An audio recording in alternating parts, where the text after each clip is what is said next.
To the Flyte community meeting. Today is May 30. I'm David Espejo and happy to be your host today. A couple of reminders. First, this meeting is being recorded and it will be posted to the Flyte's YouTube channel. And second thing is that this meeting falls into the Linux Foundation Code of Conduct. Great. Yeah, today is a special day, I guess. We have some new members. Again, for anyone who's just joining, I'm sharing here the link to the agenda and hopefully very complete notes. Feel free to add yourself to the attendees list, including your affiliation. That helps us to not only know who attended, but probably continue the conversation after the meeting if needed, and also add any question or discussion topic you want to see here covered in the open mic section. I will share my screen real quick. There you go. So yeah, I will go first. And, yeah, good. Okay, anyone joining the community meeting for the first time? I think, yeah, besides our top contributors, I see Mike. Sorry to call you out. Is this your first time here? Welcome. Yeah, it is. Awesome. Would you mind briefly introducing yourself? So I'm Mike Morgan. I work at Fidelity at the moment, and we're trying to deploy Flyte. We're kind of POCing it. Awesome. Yeah. Thank you for trying. Hopefully we'll be successful, and yeah, we're here to help you. Thank you for joining. Thank you. Awesome. Great. That's awesome. All right. Let's get started. Let's move to community project updates. The first thing that's new since last meeting is the fact that we finally have in place the kind of the structure and process for community groups. Basically, if you have seen other communities, other projects, and other organizations having what they call working groups or special interest groups, is a really nice way to organize a community and have a narrower focus and more clear goals. And we were, I think, lacking a structure for this. This is the first version. If you see something that could be better, something that is not clear, feel free to just give your feedback. Everything is there in the community repo. So basically, the idea is that special interest groups cover project-wide concerns or domain-specific concerns, like, for example, how to improve the integration with XYZ component with another orchestrator, with another software piece in the ML space or data space. So those are 6. They are supposed to outlive the projects they try to tackle. They are open to anyone to join and contribute and learn. And we also have working groups that are kind of a lightweight version of a SIG with a specific deliverable, specific goal. And after the original purpose is achieved, they basically are disbanded. So right now, I'm happy to confirm we have the first official working group, the config overrides working group, a subset of the community joined together to implement this proposal. And once it's deployed, implemented, and communicated, well, it will be done. So feel free to ask any question if you want to form a group. The requirements and the responsibilities are described there. It's nothing too big. We try to make it practical, but it's still a structure. And yeah, hopefully we'll foster even more collaboration. There are many areas where I think this could be useful. If you have any comment right now, that's great. All right. Next up, office hours. We are now approaching, if you remember, I don't know, a couple of months ago, we moved the office hours space to be on demand. So you can use office hours to have screen time with maintainers and ask questions. And you just need to book them using Calendly. But right now we are trying to approach it with a theme with themes per slot. So you can see there in the community page that, for example, if you're interested on anything Flyte propeller or anything regarding Flyte propeller, you should try to book it on the 7 a.m. Pacific time slot where we can secure the availability of a maintainer that has expertise in this area, and so on and so forth. We're trying to have this to balance the availability of maintainers and also give you the best support experience. And again, if there's any feedback, we're open to hear. All right. Yeah, good news. Flyte is in the Hugging Face docs. This is fresh out of the oven. It's in the callbacks section. So the trainer can use the following callbacks, including this tiny little thing called Flyte callback, which is great. So I don't know if anyone here would like to briefly chime in and comment on why this is interesting, why this is important right now.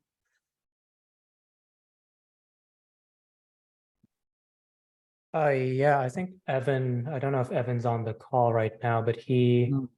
did a Yeah. lot of the work to push this through. I think also with help on review with James Sutton. So yeah, shout out to both of them for working on this. This is an awesome feature. Basically, I don't know too many of the details. Obviously, I just got back from vacation actually. So I'm like reading this myself, but essentially Flyte has flight decks and checkpoints, and this integrates those two abstractions with transformers, the transformers library. So as you can see from the code example there, you define like this checkpoint object, which is a Flyte abstraction. You register the Flyte callback on your Hugging Face trainer, and it, automatically, as the trainer goes through epochs, rounds of training, it'll use the Flyte checkpoint to save your model state. And so, for example, if you're using spot instances or something, and you need to resume from a certain checkpoint, this will work nicely actually with spot instances and retries on the Flyte kit infrastructure.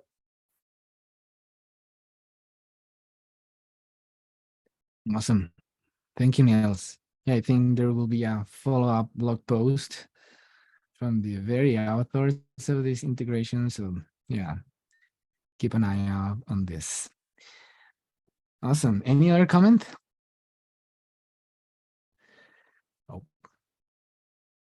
All right. Okay.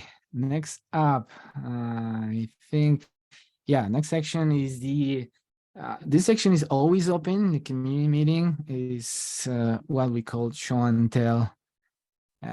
Is a space for you to share with the community what you have built using Flyte, and you don't have to prepare slides or something like that. But we always have contributors who go the extra mile and prepare slides and demos, and that's awesome.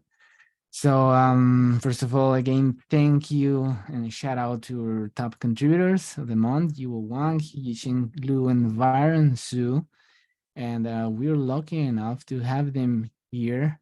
Yeah, I think all of them.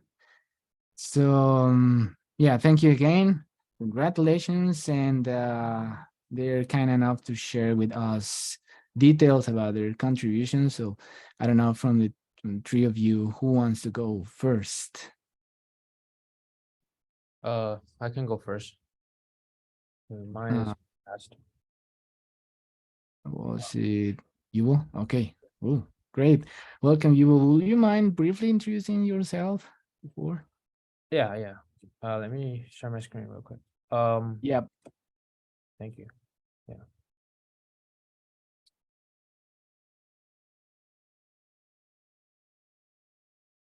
All right.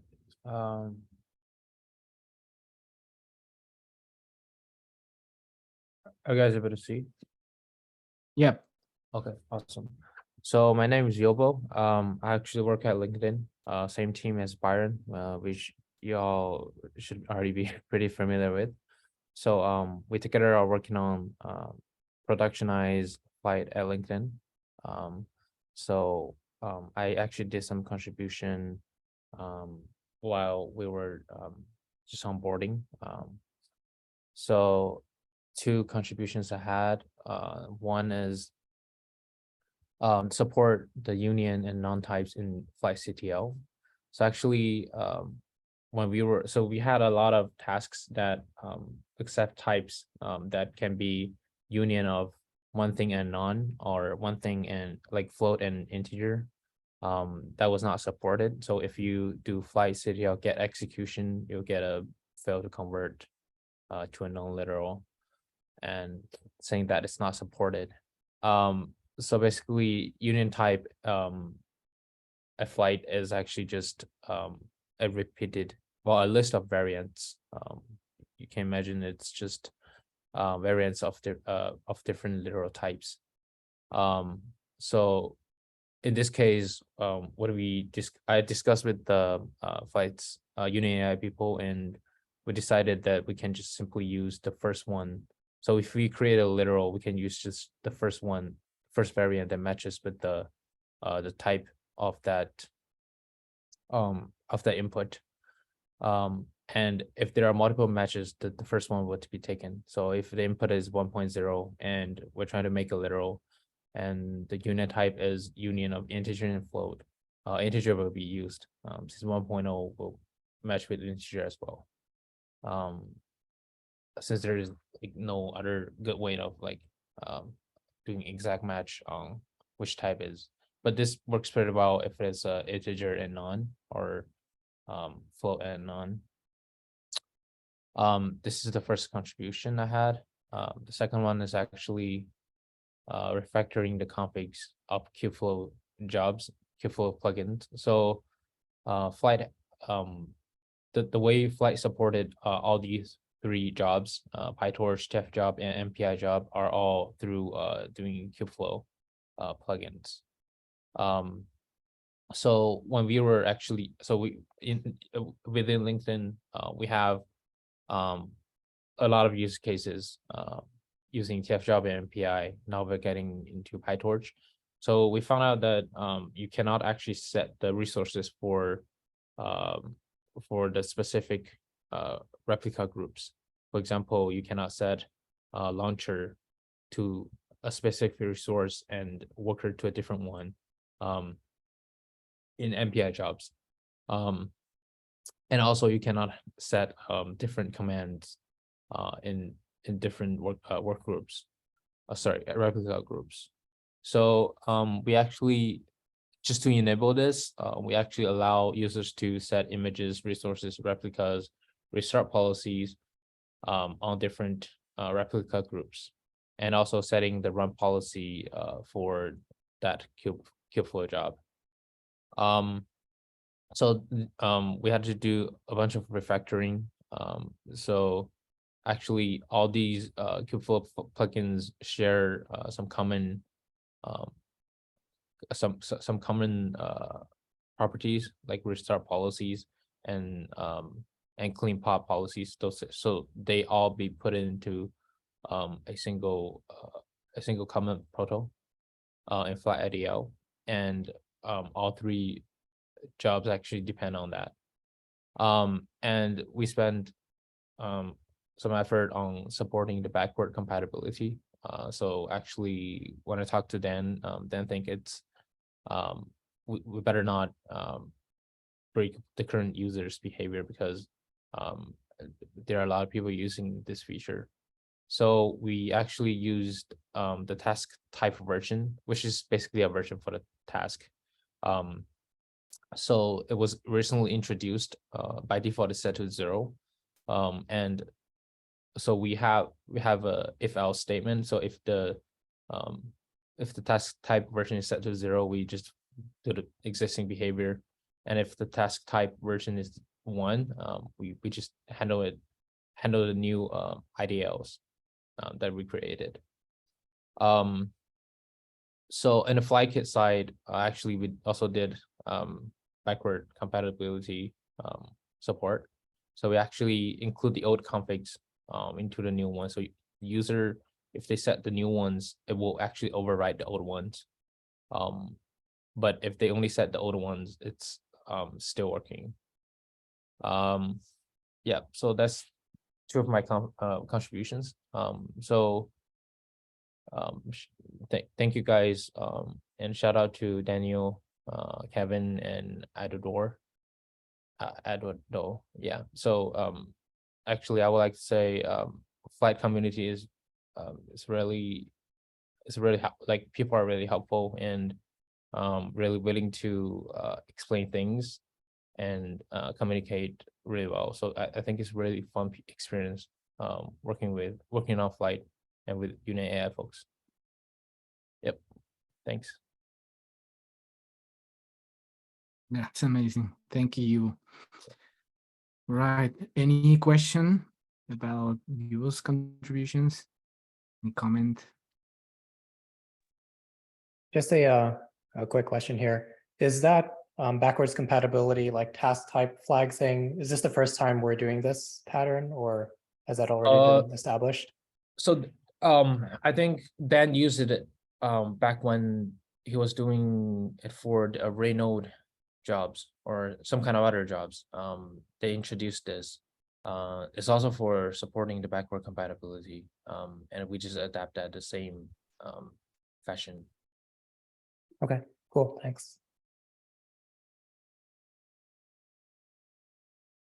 Awesome. Great. Anything else? No. Thank you so much, you again. And yeah, if there's any portion of the contribution experience that you feel that you struggle a lot and you didn't enjoy, please let us know. Awesome. Great. Who's next? If possible, I would like to the next one. There you go. I will share my screen with your slides. We Oh, yeah, can prepare sure. a couple of slides. And yeah, hold on a little bit. There you go. There you go. Oh, yeah. Okay, so let me introduce myself first. So I'm Yichen. Like I'm currently an MSS student at UIUC, and I'm also a very active open source contributor to various projects, like including the Flyte and also the Kuba race. So yeah, I would be very glad to introduce my contribution to the Flyte community. So this contribution is really about the enhanced text execution insight. So thinking like when you have text running in the cluster, actually you have almost no idea about what happened inside the cluster. Like, for example, you expected a text to be finished in 1 or 2 minutes, but it's actually finished like for 1 hour. And it's for the current implementation, it's very hard for you to figure out what component causing this problem. Is this a Flyte kit problem, or is actually something wrong with your user code? So this PR actually like provide you with the detailed time information about the execution time of each component within a text, including the Flyte kit part and even your user-defined part. So giving you the opportunity to optimize your workflows. Like for example, what you can do is like you just import the time IT tools as you can see in this picture, and also set the disable text to false.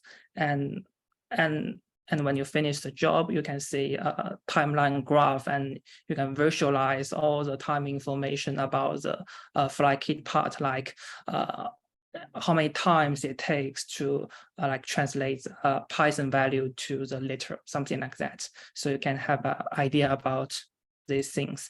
And also you can do in your user defined part, like for example, for the T1 text, you can use time it as a decorator, like measuring the time of downloading the data from S3s, right? And also you can use time.yet, use a context manager, like you have a subtext, I don't know what it is, maybe filtering the data, massage the data. So you just name it, and this component, it will measure this piece of your code. Yeah. So could we go to next slide? Thank you. Yeah. So basically, if you open after you finish the text and you open the deck, you will see these things. Basically, you have a comprehensive timeline graph, and you can zoom in and zoom out. So basically, it tells you how long measuring time for each of the parts. Like for example, if you have a very large list, and if your type is any, like the Flyte kit may be like translate to pickle file and upload to S3, right? So it may be time consuming. And with these tools, you can easily figure it out. Like you will see like the time to converting takes a very long time. So you can all visualize it, and yeah, basic of providing usability to optimize your workflow and improve the overall performance. Yeah, that's all.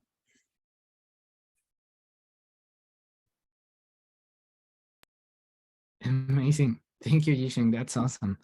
Any question, any comment? How do you generate the diagram? So it's use the Flyte kit component. So basically in the behind, when Flyte kit running the pod, we collect all the informations. And at the endpoint, we use a DAG component. We generate this HTML file and send it to the console.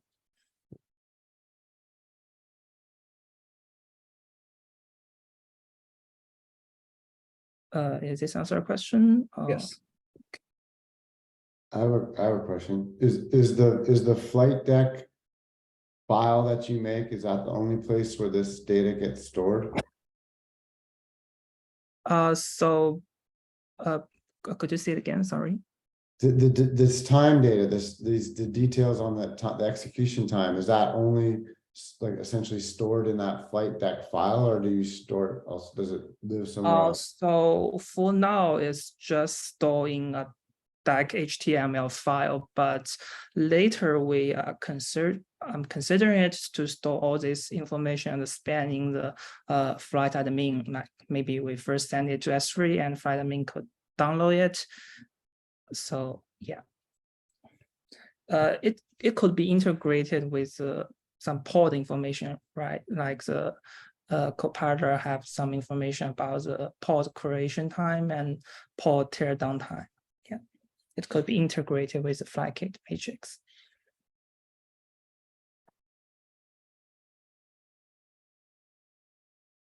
That's great.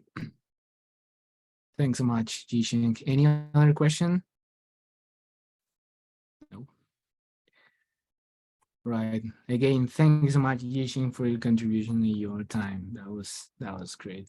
Thank you. Yeah. Also, I want to thank Kevin Su. He helped me a lot with this PR. Yeah. Yeah. Thank you, Kevin. Doing a great job mentoring contributors. Awesome.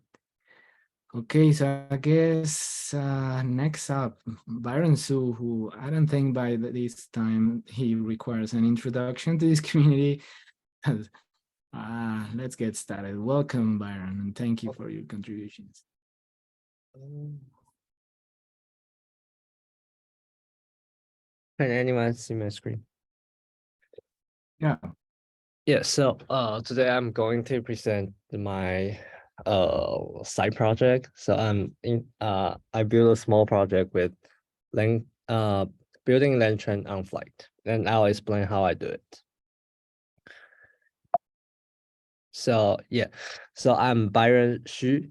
Actually, it's Xu, like he or she, not Sue. But yeah, and then yeah, I'm currently working at LinkedIn, and I'm working on the same thing as Yubo, and we're building the next generation of machine learning infra or large language model infra. And I'm an open source enthusiast. I've been working on Flyte and Kubernetes, and currently working on some PR of LangChain. And I was previously on submarine project with Kevin. Yeah. And let's see how Flyte GPT performs. So I asked a question about how is fast registration implemented, and I think it answered perfectly with all the details in the code and in the document. So it basically says that Flyte, what is the purpose of Flyte for the fast registration? So it allows user to update workflow code without having to rebuild the Docker image, and this is achieved by zipping up the code and uploading to S3. So this is pretty amazing. I'm also surprised by the result. And my data set comes from two sources. The first one is the public Slack channel, and the second one is all the source code. So I basically pulled down all the source code from Flyte organization on GitHub. So yeah, so what is LangChain? LangChain is one of the most trending large language model library on the market now. And LangChain essentially provides an abstraction to combine all kinds of large language toolkits easily. But so for example, for the loader, it implements tons of loader, including GitHub loader, HTML loader, and reader doc loader. And for the model side, it integrates all kinds of API like Llama, DALL-E, and OpenAI. So actually, I think the idea of LangChain and Flyte is kind of similar at some point, because the chain is similar to workflow. So how can we leverage Flyte to build an LangChain? And here are the steps I use to create my Flyte GPT. So the first step is to ingest the documents into a queryable format. And the first step is to load the documents.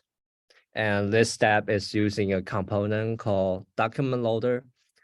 And the bot will load the document using different kinds of loader. For example, I load the Slack message, so I use Slack loader.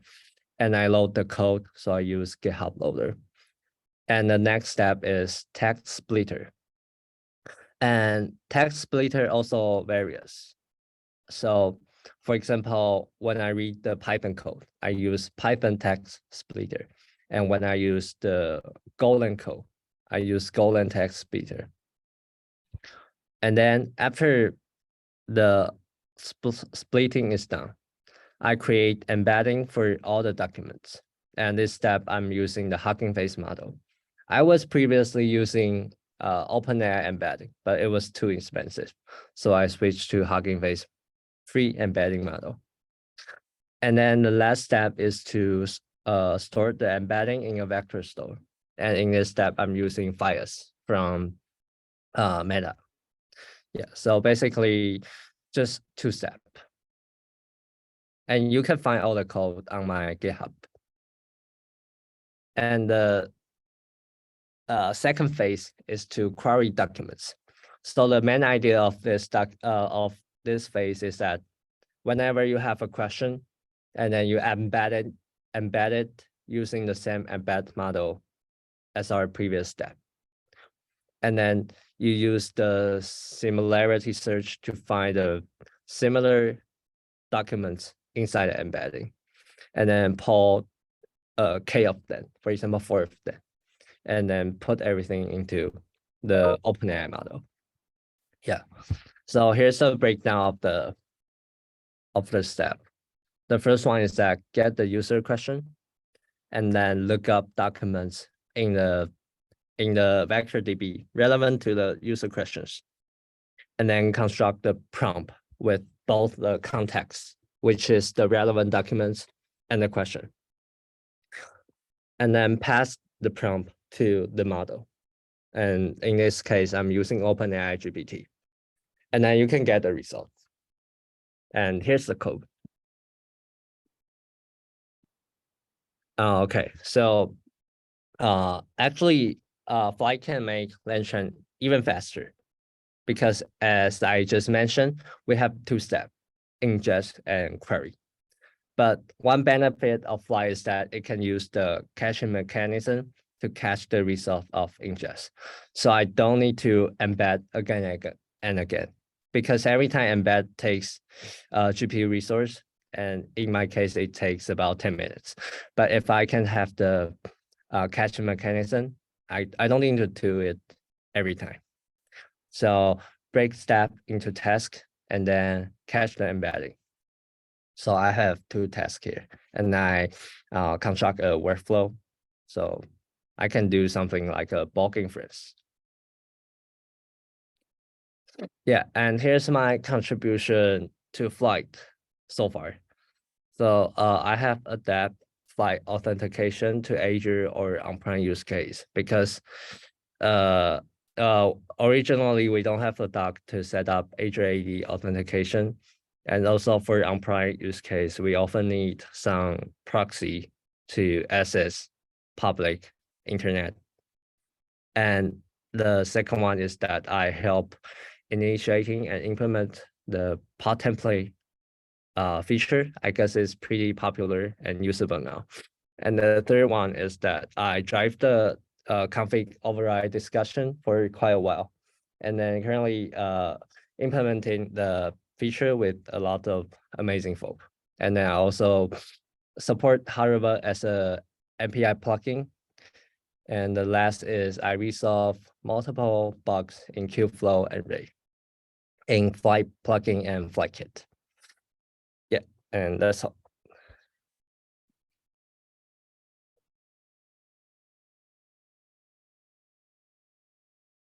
No, amazing.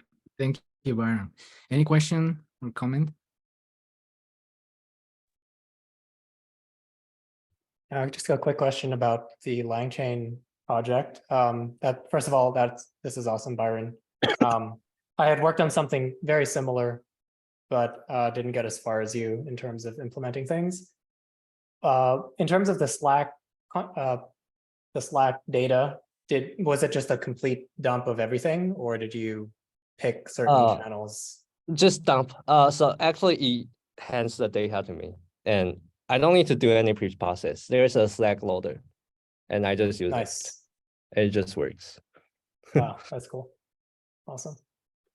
So the format is that like each channel is a folder, and under the folder there's a bunch of JSON, and then Slack loader can handle everything. So in terms of like next steps, are you thinking of, I mean, I don't know, like I know ChatGPT can get kind of pricey, so like having this be an actual thing in production, you know? There's a chance, because I don't think the prompt is that expensive. Each response takes about $0.0.1, but embedding is very expensive. It takes about $3 every time. So if we only use the prompt, it should just be fine. Cool. Yeah. Yeah. Let's chat. I want to work on this because I'm working on other things to like fine tune open source LLMs. You know, so this would be an interesting kind of comparison for both cost and quality. You know, because if you can fine tune, because you can't fine tune ChatGPT right now, obviously. But if you can fine tune an open source one, It may not be great quality or might not be as good, but I think that's like a research question. Cool. Thanks for your work. Yeah, amazing. Thank you, Aaron. Thanks for sharing the GitHub repo. Any other comment or question? No? Well, again, to our top contributors, thank you for taking time from the thousands of open source projects out there, taking time to contribute and make it even better. Thank you. And thanks everyone here trying to set up Flyte, using it, consuming it. Thanks so much. All right, in terms of the agenda, I think that's it. Yeah, there are no questions I can see here, discussion topics, unless you want to say something. I think I heard someone. No? All right.